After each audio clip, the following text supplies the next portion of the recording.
So the 8A certification is a golden ticket, right? But it's not a golden goose. It's a golden ticket, not a golden goose. In fact, we might call it the 8A certification a gold mine, right? Instead of a golden ticket, it's a gold mine. But you're going to need to sit there and go in there and dig through a bunch of dirt and dig for gold for years to strike it rich, to hit the riches you expect from that gold mine. The 8A certification is that same way. That's why it's a 9-year, not a 9-day program. Right? We don't expect you to have all the success that you want in 9 days. We expect it to be a 9-year journey for your business to get to that stage. In today's training, I want to cover down on 3 different stages of the 8A program as I look at it, right? So stage 1 is before you get the certification and knowing when should you, making that decision of should I get it this year, next year, et cetera. Stage 2 is while you're an 8A small business, maximizing the revenue and the growth of your company, the maturity of your company, while you're in the 9-year window of the 8A program. And then stage 3 is planning for graduation. As you graduate, you want to make it happen instead of letting it happen to you. You don't want to just come out and go, well, now what, right? And so I want you to plan for that. And if you read the details in today's event, it's about starting the planning for graduation on day 1. The minute you get your 8A certification notice, you want to start planning for graduation because then you reverse engineer all the steps that you need for the success that you want. The 8A certification, it absolutely can be one of the best things to happen for your small business, right? Done right, you can build a strong legacy business that you and your family, that business will be there for both of you. Or you can build a business that's attractive to buyers who are looking to buy companies like yours when you build them up to a certain stage. Either way, as an 8A company, you can definitely have the success that you want. And that success, I believe, is right in front of you. And it's just, learning a couple of process improvement steps, maybe to go down that path, and you'll start having the success you want. If you don't know who I am, my name is Neil McDonnell. I want to welcome you to my federal sales training where I teach tips for success in the federal market. I spent 20 years as a small business owner in the federal market. And since 2018, I've been teaching people like you that government contracting is not a secret. It's just a process. Part of the process goes from A to Z, right? If you follow the process, you're going to have predictable and repeatable results. And that's what I want for you. And in particular, as an 8A company, right, you should be able to have those predictable results. Before we get started, do me a favor, help buyers remember who you are. In the chat, in the comments, even if you're watching the replay, put your company name and your core competency. Let others know who you are and what you do. I've been working to bring in buyers, federal buyers, into this community, right? Getting them to come in and say, you want to work with smalls? We've got a whole bunch of smalls right here, hundreds and thousands of small businesses who engage our content and our training every single day. And so buyers are coming in. There might be some in here today. There definitely was 2 or 3 in yesterday. So this idea of letting them know who you are is really important. And you should do it every single time you come to my training. Finally, I wanted to say thank you to our sustaining members. We're not funded by the federal government. We're not funded by large prime contractors. We're self-funded. Sustaining members like you and like me are the ones who make this training possible for small businesses out there. And so I just want to say thank you on their behalf. All right, so we got a lot to talk about. Let's go ahead and start talking about succeeding as an 8A. And again, just in case you're coming in a little late, I just want to say in this training, we're going to cover the 3 stages. I'm going to talk for a minute about whether you should even get into the 8A today or yet. And then stage 2 is about when you're in it. Stage 3 is about thinking about graduation. So let me begin first with when you should get certified, right? I obviously, if I give you a spoiler on this, I want you to wait as long as possible. Too many people get into the 8A program too early, and it's just not worth it. If you time getting into the 8A program, right, becoming 8A certified, if you time it correctly, and I'm going to give you guidance, my recommendations on how long you should wait. If you time it correctly, then getting certified can be the difference between getting certified at the right time can be the difference between being a $50,000 small business and a $50 million small business. Every single 8A small business that comes into that 9-year program, you should be able to look at this. If you want it, you should be able to look at this and say, I want to build a $50 million company. That's a fantastic goal. Not only is it good for your family, right, and your business, but you're building the community around you. You're serving the federal government. And so I don't look at that as just, hey, I'm a $50 million company, look at all the money I'm getting. But it's this idea of what you could build for your community and the people you can hire, but you're the one leading that effort. So it's really important. But getting in at the right stage is the difference on how successful you will be. More than half of 8A small businesses that get into the get certified 8A win little or no 8A business in their entire 9 years. So more than half win little or no 8A business their entire time. That's just borderline criminal, and it certainly is a waste, right? And it's something that can be changed just by making sure that 8A firms, that you understand this process that can lead to the success. And the first step of the process for the 8A program is knowing when to get in. I'm going to give you some really tough guidelines for when to get in. If it was up to me, I would hold you back as long as possible, because I want to make sure you're as ready as possible to be successful for every single one of the 9 years going forward. So let me throw some stuff out there. I don't have them in any particular order, but I did want to share 5 bullets on what you should be thinking about getting in. So the first thing is, you have to understand, you don't want to get into the 8A program until after you've learned how to sell. This is vital. Selling is fundamental to what we do as business owners, right? And I know we've got a lot of salespeople and other people in here as well, but we need to know how to sell. We need to know how to go to the federal agencies, hear about their needs, their requirements, tie it together with our solutions. This is all selling, and then writing a proposal that's going to win. It is not about just direct awards, right? It's not about walking in and our hands out. It's not about some of that stuff that we hear happens sometimes, where a contracting officer will just turn to an 8A and give them an award. That's not building your business. That's just taking handouts, right? And I'll take handouts all day long, don't get me wrong, but I need to strategically build my business. And the way you do that is understanding, how can you sell what you offer to the government buyer? So you need to learn how to sell, how to get into an agency, how to build relationships and talk to people. That's all selling, right? And so if you get your 8A today, but you don't know how to sell, then you're going to waste years trying to figure out how to sell. And you have this 8A certification that's doing you no good. Same thing with a contract vehicle or anything else. You need to know how to sell. That's fundamental. It's one of the reasons, by the way, I say you should subcontract for your first 3 years.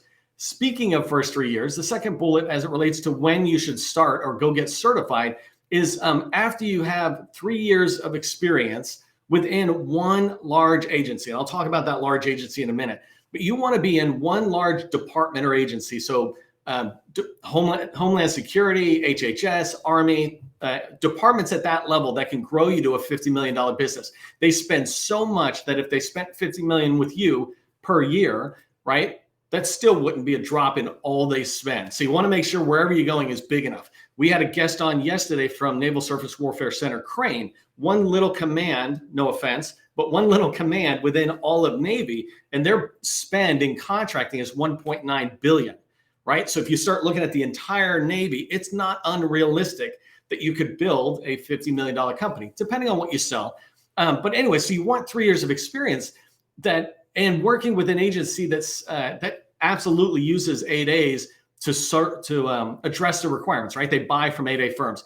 And the reason I say that is because you're building the relationships, and I'll talk more about this in a second, but you're building relationships with the KOs. You know how to get in. You've got the security clearances. You've got all these things in place through those 3 years, that when you get your certification, you're off to the races inside of that agency that you've just built a lot of experience as subcontracting, and maybe even some small business set aside type contracts, et cetera. The third bullet is wait until you hit $3 million, right? $3 million in federal revenue in your core competency. And I'll talk more about that in a second, a clear focused offer. But your core competency is, what do you sell? So if you're a cybersecurity firm, don't be selling everything else like janitorial services and software development or whatever.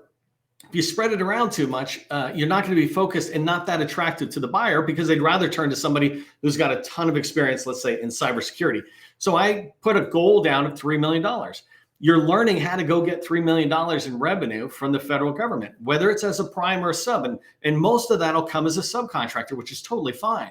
Right? But get $3 million. Don't get $250,000 or $500,000 and go, let me go get the 8A, because you haven't figured out how to win. And now you're going to go through those first couple of years, these very precious years, and not know how to go get millions of dollars. So 4, and this goes into it, it's a special thing, but I would not get 8A certified until you have figured out how to meet with and have a relationship and subcontract under other 8A firms that are in their 4th year or beyond, right? So not in their first 3 years, which is fine, but my bullet is about year 4 or beyond. And the reason is because these people can serve as a mentor about what do they wish would have happened when they got certified. What was their first few years like? What can they do with you? And then the other thing is, as you get ready to come in, they're getting ready to graduate, and those are good relationships to have. So make sure you've subcontracted under other 8As in their fourth year. And the fifth one, last bullet on this, on when you should get certified, is after you've built relationships with small businesses, large businesses, and agency buyers, right? This is vital that you have relationships established. So the minute you get your 8A certification, you don't go, what do I do? You go back to these people you have relationships with, KOs at federal agencies, large primes, and other small teaming partners, and go back and say, hey, I told you I was getting the 8A certification. I got it. Plus, I got the past performance and some other stuff. Let's rock and roll on some new opportunities where we can support federal buyers together. So hopefully that makes sense. Do me a favor, throw $50 million, just $50 million, into the chat if you see why it's important to wait as long as you can, because it makes the difference between being a $50,000 company or a $50 million company, right? Or any of the middle part that you want. All right, let me move on to this second part. And I'm cruising along pretty fast. This is going to be a fast-paced training, but hopefully I'll get through all these slides. But this next part I want to talk about, I'm going to combine two topics that I want to talk about because they're fairly similar on the activities. But how do you maximize your wins? And then also, how do you plan for graduation with this ability to have continued success once you're no longer in the 8A program? And so I want to give you tips on that, and I'm going to show you a couple of screens as I go forward. But the first thing is, I talked about this earlier, you want to start on day one, and you want to plan your growth so that you're graduating. The reason you want to plan this out is so that you graduate and you continue to go up. You don't have to grow at 100% at a time or something, but you just want to continue to grow. What you don't want is to graduate and crash like so many 8A firms do. If you go into USA Spending, for example, you can go in and see many firms come up on the 8A program, then crash down, and they're not doing anything else. And it's because we don't know how to sell outside the 8A program. And so you have a plan to graduate. Well, you know, as an 8A participant, that you have to have non-8A wins. And this goes back to the reason I said you need to know how to sell before you even get in. So when you get in, you get as much 8A work as you can, as much direct award, et cetera. But you also know how to get non-8A work. You know how to get subcontracting under smalls and under larges. You know how to go after full and open contracts as you move forward, if it makes sense. And as you're getting closer to your 9 years, you're good at that. So by the time you graduate, you're not going to crash. You're going to continue to grow and be this strong company, or stay this strong company that you just built or you helped build, right? One of the first things you need to pay attention to if you really want to maximize your wins is you need to have a clear, focused offer, a niche, right? The saying is riches are in the niches. There's a reason that saying has been around for hundreds of years. It's because literally, if you want to get rich, you need to niche down.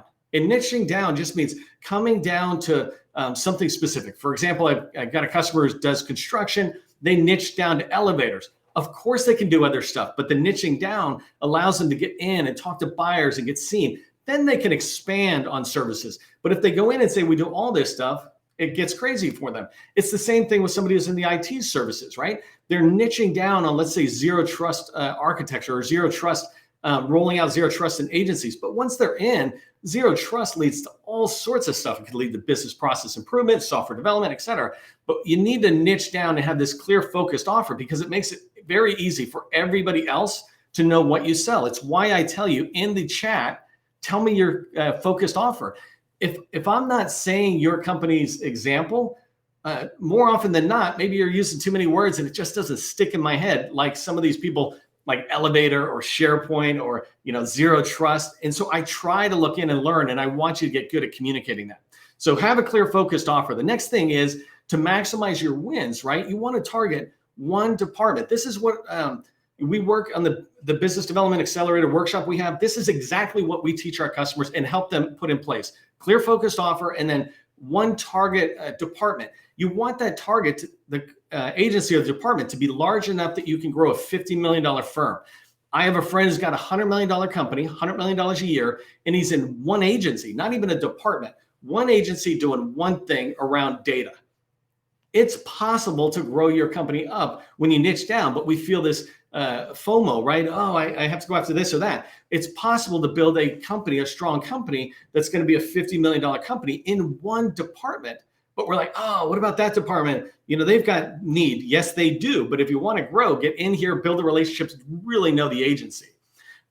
Target the agencies that actually demonstrate through award that they care about working with 8A firms. Let me share my screen really quick. Just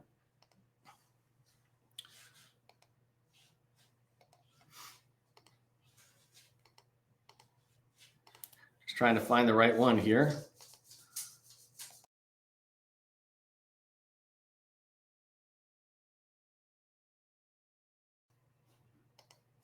Hopefully this is showing you, and I'm going to try to watch my screen to see if it comes up. But the screen I'm trying to share here is USA Spending. And I just want to show you one basic thing that I did on USA Spending. It's coming up here. But right here, I have 3 filters. It's showing me FY22, so last year, show me anything that was 8A sole sourced or 8A competed. So basically, these are all the 8A awards. Just because an 8A firm wins a contract doesn't mean that's an 8A contract, right? It could be just an 8A company is winning a woman-owned small business or full and open even. So these are the ones where you come in and say, who's awarding? What I want you to see, because I said target agencies or departments that say they care, right? Here you can see, forget about DOD for 1 second, because yes, that's the biggest one, right? But look right here, you can see HHS and Homeland Security and NASA. I never would have thought of NASA until I did this data, right? But NASA is in 3rd place, and I don't see that as big as an agency as DHS or HHS. But from a spending perspective, I don't see the Department of Veterans Affairs on here, for example. So if I was an 8A firm, I wouldn't be anywhere near the VA. And I say that very loosely in there, but I would be looking at HHS and Homeland Security, except if I was able to get into DOD, then I would. Here I can come down, and all I clicked on was sub-agencies. Now I can see that not just in DOD, but it's the Army that's demonstrating through its awards $3 billion in 2022. The Army, from this data, tells me that they love the 8A companies, and they work with 8A companies because they do sole sources and direct awards, right? I mean, competitive awards. And so that drives me to go in here. And now I can look at the other agencies. I don't want to spend a lot of time in here, but this is the research you should do so that you can see that which agencies would most likely work with you as an 8A. Why work somewhere else? Let me show you one other screen. It's funny, 30 minutes is not a lot of time, but I blow through a lot of information that's really important to share. Okay, I'm going to share this window.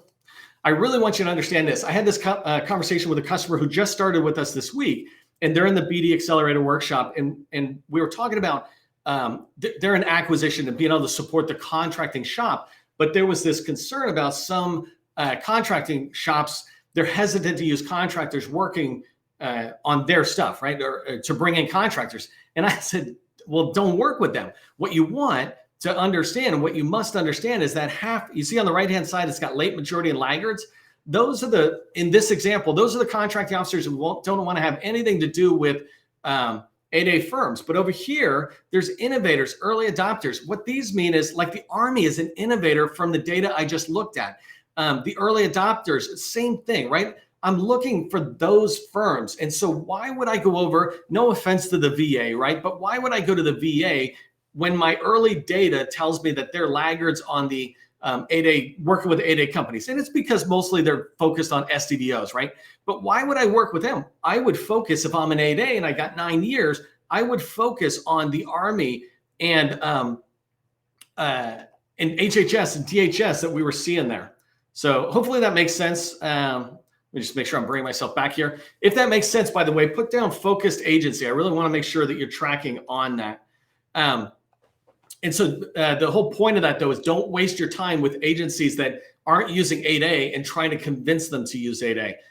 Focus on the companies, the departments that are using 8A firms.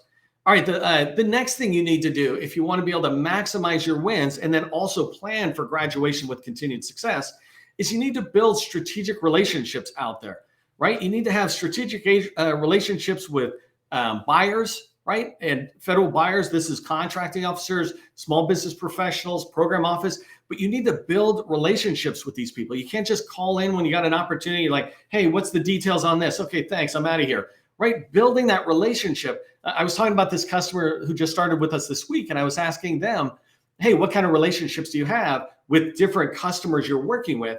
And she pointed out this one particular group and said, hey, we work with this group more. And the reason I say that they're kind of a strong relationship is because, sometimes we chit chat around coffee as well as talk about business, right? They're not going out for beers, but, they are standing around the water cooler and talking about something. So there's that friendly rapport. Well, that's the relationship, right? That's what we're trying to build. And so you need to build trusted strategic relationships with your buyers as you're going through your time, because even as you graduate, these same people, KOs, program offices, they'll still work with you. You'll still be a small business. You'll still be a proven business, even when you graduate out of small.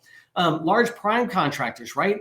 You want to build relationships. If you want to sit there and maximize your win and in particular grow, graduate out of 8A, find 8 large companies, $1 billion plus, right? 8 large prime contractors.